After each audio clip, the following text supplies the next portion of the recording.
For the rectangle, find the area and perimeter. So it's 9y squared units wide, 13y squared units long. Now we don't, of course, know what y is, but that's okay. We can still work it out. So let's start with area. I have a drawing right here. So we have area is length times width. Okay, so the length, it actually doesn't matter what's length and what's width, because when you multiply, it doesn't matter what comes first. So I'll just call the length 13y squared. And then the width is 9y squared. Okay, so you just multiply those together. So 13 times 9, let's just get out a calculator for that one. So, oops, hold on here, let's try that again. 13 times 9 is 117.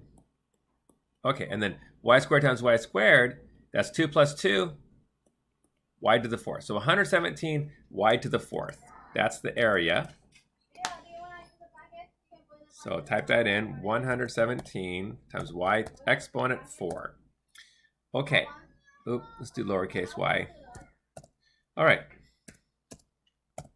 Okay, perimeter. So perimeter is the distance around.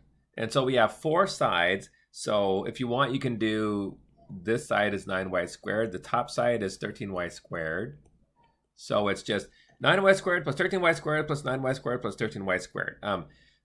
As a little shortcut, you can just multiply 13y squared times 2 to get both those sides, and then multiply the 9y squared times 2. But actually, I'll just add up all 4 sides together. Let's erase this over here first. Okay, and all right, here we go. So 13y squared, oops,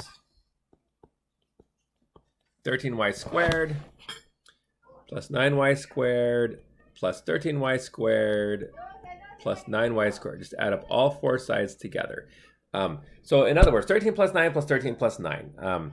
I'll just use a calculator here. So 13 plus 9 plus 13 plus 9 is 44. So the answer is 44 y squared. Now, the exponents don't change. When you add, remember, you just combine like terms, but the variable part doesn't change. So it's just 44y squared. All right, let's type that in, 44y exponent 2. Okay, syntax looks good. And let's submit, see if they're right. Okay, they are correct.